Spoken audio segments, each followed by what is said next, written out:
ಹೇ ಪರಮೇಶ್ವರ, ಇಂತಹ ಅಪರಾಧಿಯ ಸ್ತ್ರೀ ಜಾತಿಯನ್ನು ಏತಕ್ಕಾಗಿ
ಅಣ್ಣನ ಅಪರಾಧವನ್ನು ಕ್ಷಮಿಸುವಂತೆ ನಾವು ನಿನ್ನಲ್ಲಿ ಎಷ್ಟೋ ಸಾರಿ ಹೇಳಿಕೊಂಡಿಲ್ಲವೇ?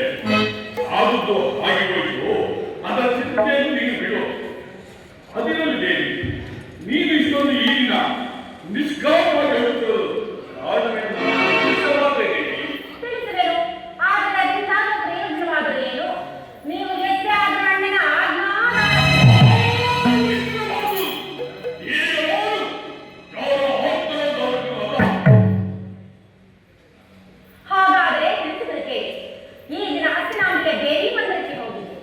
ಅಲ್ಲಿಗೆ ದುರ್ಯೋಧನ ಪತ್ನಿಯಾದ ಭಾನುಮತಿ ಬಂದಿದ್ದಳು. ಅವಳು ನನ್ನನ್ನು ನೋಡುತ್ತಾ ಪರಿಹಾಸದಿಂದ, ನಿನ್ನ ಪತಿಗಳು 5 ಗ್ರಾಮವನ್ನು ಬೇಡಲು ದೂತನ್ನು ಕಳಿಸಿದರು, ಇನ್ನೇನು ಸಂಜೆಯಾಗುವುದಷ್ಟೇ ಎಂದು ನನ್ನನ್ನು ಪರಿಹಾಸ್ಯ ಮಾಡುತ್ತಾ ನಗುತ್ತಿದ್ದರು ಸ್ವಾಮಿ.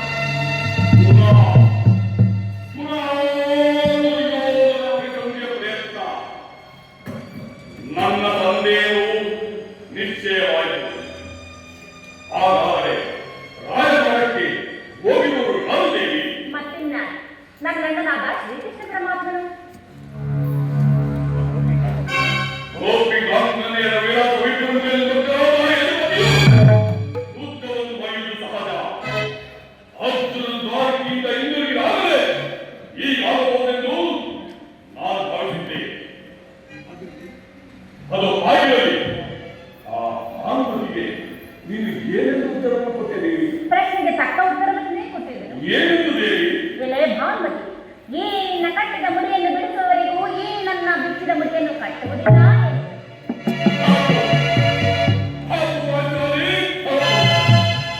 ಚಮತ್ಕಾರವಾದ ಉತ್ತರವನ್ನೇ ಕೊಟ್ಟಿರುವೆ. ನೀನು ನಮ್ಮ ತಗಡ ಕವನವಾಡುವುದನ್ನೇ ಚತುರತೆಯನ್ನು ಮುಗಿಸಿದ್ದೇನೆ ಎಂದು ಹೇಳಿದ್ದೆ.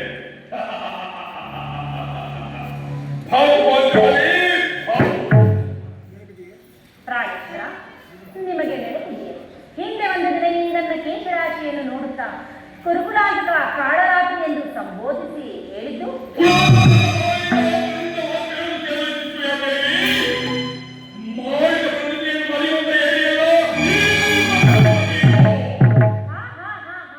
ಹೇಳುವುದು ಮಾತ್ರವಲ್ಲ, ಹೇಳಿದಂತೆ ನಡೆದುಕೊಳ್ಳಬೇಕೆಂಬುದೇ ನನ್ನ ಇಚ್ಛೆ.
ಪಾರ್ಥ, ಈ ಸಾರಿ ಭೀಮನ ಕೋಪಕ್ಕೆ ಏನು ಕಾರಣವನ್ನು ನೋಡುತ್ತಿರುವುದು?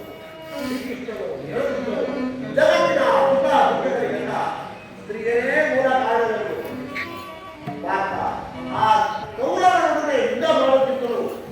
ಈ ನನ್ನ ಸಹೋದರನ ಕೋಪವನ್ನು ಸಮಾಧಾನಪಡಿಸುವುದೇ ನನಗೆ ಅಸಾಧ್ಯವಾಗಿದೆ. ನನ್ನಲ್ಲಿ ಕೋಪವೇ ತಮ್ಮ. ಕೋಪ ಮಾಡಬೇಡವಲ್ಲ. ಪಾಂಚಾಲಿ, ಏನಾಯಿತು? ಅಣ್ಣನೇಕೆ ಈ ರೀತಿ ಸಿಕ್ಕಾಗಿರುವನು? ಈ ನನ್ನ ಬಿರುಕುಗಳು ನಿಮ್ಮ ಪ್ರಶ್ನೆಗೆ ಉತ್ತರ ಕೊಡಬಲ್ಲದು. ಅರ್ಜುನ, ಸಮಯಕ್ಕೆ ಸರಿ ಮಾಡಿದಲ್ಲಿ ನನಗೆ ನಿನ್ನಲ್ಲಿಯೂ ಕೋಪವಿಲ್ಲ. ಆದರೆ ಅರ್ಜುನನ ಸಮ್ಮುಖದಲ್ಲಿ ನಿನ್ನದೊಂದು ವಿಚಾರವನ್ನು ತಿಳಿಸಬೇಕಿತ್ತು. ಅದನ್ನು ಈಗ ನಿಮ್ಮಿಬ್ಬರ ಸಮ್ಮುಖದಲ್ಲಿ ತಿಳಿಸಿಬಿಡುವುದು. ಆ ಸಂಜೆ ಕರ್ತವ್ಯವು ನಿನಗೆ ಉಚಿತವಾಗಿ ಕಾಣಬಹುದು. ಅರ್ಜುನನ ಮಹತ್ವವನ್ನು ಸುಮ್ಮನಿರಬಹುದು. ಆದರೆ ಇನ್ನೊಂದು ಕ್ಷಣ ಮಾತ್ರ ಇದನ್ನು ಸಹಿಸುವುದಿಲ್ಲ. ಉದ್ದಕ್ಕಾಗಿ ನಿನ್ನ ಅವಶ್ಯಕತೆ ಅರ್ಜುನನ ಸಹಾಯವನ್ನು ನಾನು ಅಪೇಕ್ಷಿಸುವುದಿಲ್ಲ. ನಾನು ಮತ್ತು ಈ ನನ್ನ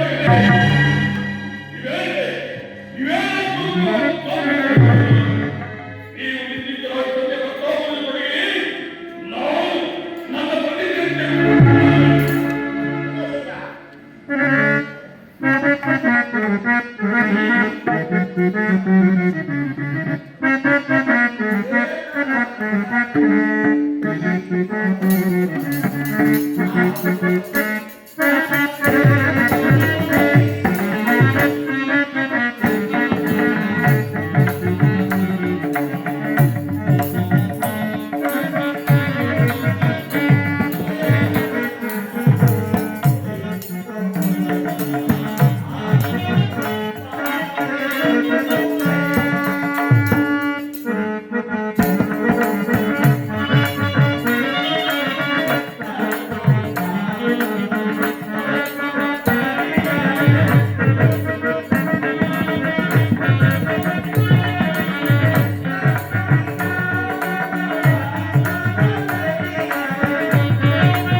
ನಿನ್ನ ಕೋಪವನ್ನು ತಡೆಯುವ ಶಕ್ತಿಯೂ ನನ್ನಲ್ಲಿಲ್ಲ.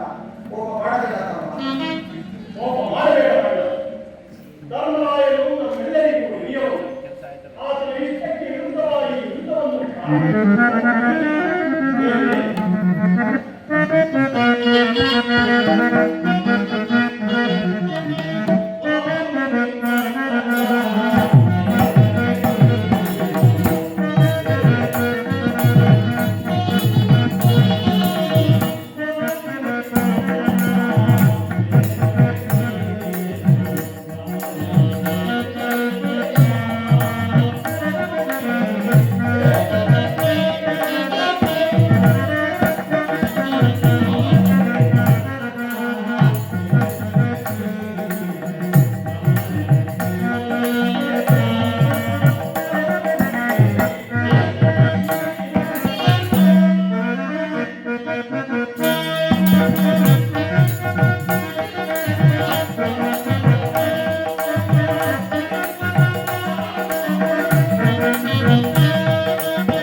ಇದು ರಾಜ್ಯ ರಕ್ಷಣೆ ಸತ್ಯನ ಕರ್ತವ್ಯ.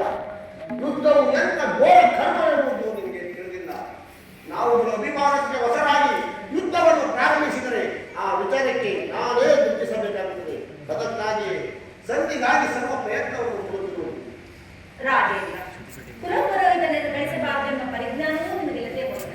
ಶ್ರೀಕೃಷ್ಣ ಪರಮಾತ್ಮನನ್ನು ಪುನಃ ಅಪಮಾನಕ್ಕೆ ಗುರಿಪಡಿಸಿದನು. ಇದೇ ನನ್ನ ಚಿಂತೆಯಾಗುವುದು. ಏನೇ ಕೋಲಾಹಲ? ಅರ್ಜುನ, ನನಗೆ ತಿಳಿಯಲಿ ಕೆಲಸವಿಲ್ಲ. ಈ ಸಂಖ್ಯೆ ಬಲವಂತವನ್ನು ಕೇಳುವುದರಿಂದ ನನಗೆ ಯಾವ ಪ್ರಯೋಜನವಿಲ್ಲ. ನಿಮ್ಮ ಇಚ್ಛೆಯಂತೆ ನೀವು ಮಾಡಿರಿ. ಅಣ್ಣನು ರಾಜಸಭೆಯಿಂದ ಇತ್ತ ಕಡೆಯೇ ಬರುತ್ತಿದ್ದರು. ಅವರು ಬಂದದ್ದೇ ನಂತರ ಒಂದು ಚಿಂತೆ ಮಾಡಿ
ಸಾಧ್ಯವಿಲ್ಲ. ಅವರ ಇಚ್ಛೆಯಂತೆ ಅವರ ಮನೆಯಲ್ಲಿ ನನಗೆ ತೋಚಿದ್ದನ್ನು ನಾನು ಮಾಡಿಯೇ ತೀರುತ್ತೇನೆ. ಮೊದಲು ಅಣ್ಣನ ಮಾತು ಮುಗಿಯಲಿ. ನನ್ನ ತಾಳ್ಮೆಯೇ ಮುಗಿ ಹೋಗುವುದು. ಯದುಪತಿ, ಸತ್ಯ ವಿಚಾರವೂ ನಡೆಯುತ್ತಷ್ಟೇ. ಸಭೆಯಲ್ಲಿ ಏನೇನು ನಡೆಯಿತು ಎಲ್ಲವೂ ತಕ್ಕ ರೀತಿಯಲ್ಲಿ ನಾನು ನಿರೀಕ್ಷಿಸಿದಂತೆಯೇ ನಡೆಯಿತು. ನಾನಿನ್ನು ಕರೆಯಲಾರನ್ನು ಬಿಡಿ ಬಂದಿ. ಈ ಸತ್ಯ ಸುದ್ದಿಯು ನನಗೊಪ್ಪದು. ಅಣ್ಣನ ಅಪೇಕ್ಷೆ ಎಂತೆ 5 ಗ್ರಾಮಗಳಿಗೆ ಸತ್ಯ ಆಗಿದೆ. ನಾನು ಓದುದು ಅದಕ್ಕಾಗಿಯೇ ಭೀಮಸೇನ. ಕೃಷ್ಣ, ಹಿಡಿದು ನಿನ್ನ ವಿಮತ ಅಜ್ಞಾತವಾದ ನೆಪದಿಂದ ಅರ್ಜುನ ಬೆಳೆದು ಇಂದು ಈ ಸತ್ಯ ನೆಪದಿಂದ ನಮ್ಮೆಲ್ಲರಿಗೂ ಈ ಪಾಂಡು ಪುತ್ರರ ಮೇಲೆ ನಿನಗೆ ಇಷ್ಟೊಂದು ಆಕ್ರೋಶವೇಕೆ ಕೃಷ್ಣ? ಭೀಮಸೇನ, ನಿನಗೆ ಇಷ್ಟೊಂದು ಆಸಕ್ತಿ ಏಕೆ? ನಾನು ಮೊದಲೇ ನಿನಗೆ ಹೇಳಿದೆ, ಸಾವಧಾನದಿಂದ ನನ್ನ ಮಾತುಗಳನ್ನು ಸಂಪೂರ್ಣವಾಗಿ ಕೇಳು. ನಿನ್ನ ಒಪ್ಪುವ ಒಂದು ವಿಚಾರವಿರುವುದು.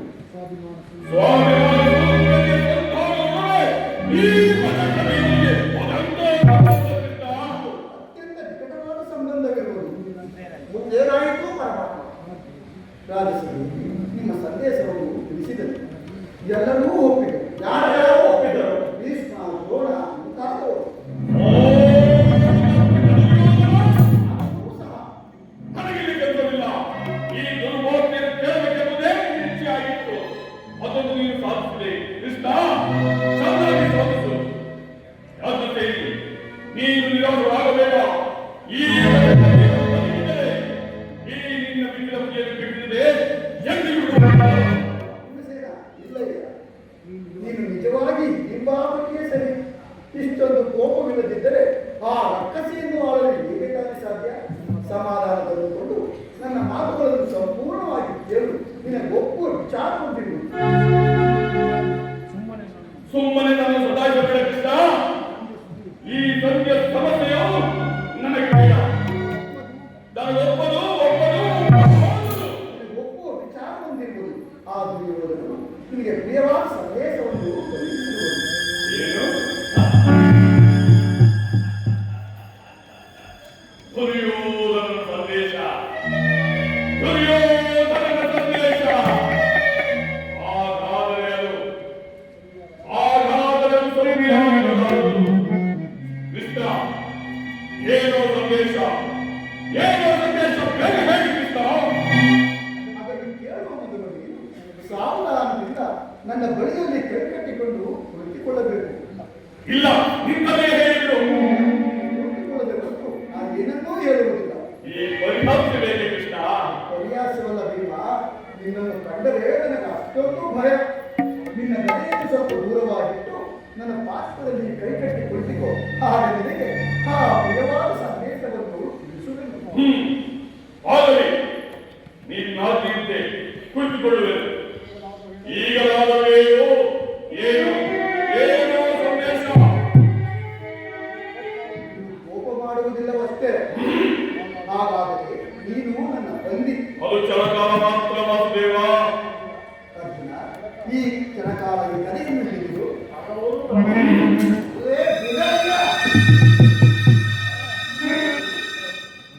ಈಗ ಸಮಾಧಾನವಾಯಿತು. ಈಗೆಲ್ಲರೂ ಕೇಳಿ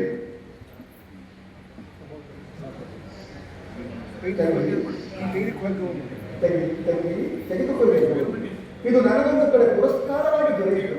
ಇದನ್ನು ನನ್ನ ಪತಿಯ ಕರಗಳನ್ನು ಬಂಧಿಸಿ ನೋಡೋಣ. ಅಣ್ಣ, ಇದೇನು ನನ್ನನ್ನು ಪರಿಹಾಸ ಮಾಡುತ್ತಿರುವೆಯಾ?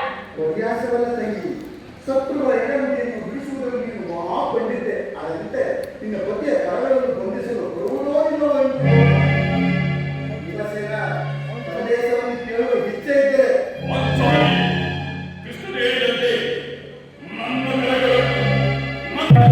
ಬಂಧಿಸು.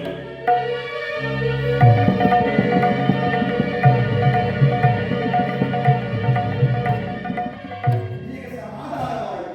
ಈಗೆಲ್ಲರೂ ಕೇಳಿ ಭೀಮನನ್ನು ಬಂಧಿಸಿರುವ ಈ ಅದು ಈಗಿನ ರಾಜ್ಯಸಭೆಯಲ್ಲಿ ನನ್ನ ಅಂಗಾಂಗಗಳನ್ನು ಬಂಧಿಸಲು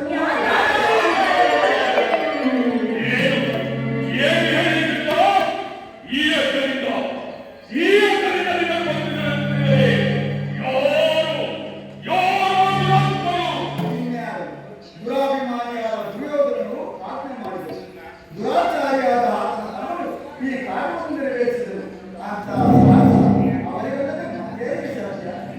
ಪಾಂಚಾಲಿ ನನ್ನ ಕೈಯಲ್ಲಿ ಈ ನೀಚ ಕೃತ್ಯದಿಂದ ಆ ದುರ್ಯೋಧನರಾಜನು ಸಿಗಲು ಸತ್ಯ ಹಾಕಿದ ಇದಕ್ಕೆ ನಿಮ್ಮ ಉತ್ತರವೇನು? ಇಷ್ಟು ಮಾತ್ರವಲ್ಲ, ನೀವು ದುರ್ಯೋಧನನ್ನು ಸಂಧಾನಕ್ಕೆ ಕೊಟ್ಟ ಉತ್ತರವನ್ನು ಕೇಳಿ ನೀವು ಸಂಧಿಯನ್ನು ಅಪೇಕ್ಷಿಸುವುದಾದರೆ ಅದು ಹೊರಟುವುದು ರಣರಂಗದಲ್ಲಿ ಶಸ್ತ್ರಾಸ್ತ್ರಗಳ ಹಾಕುವುದರಲ್ಲಿ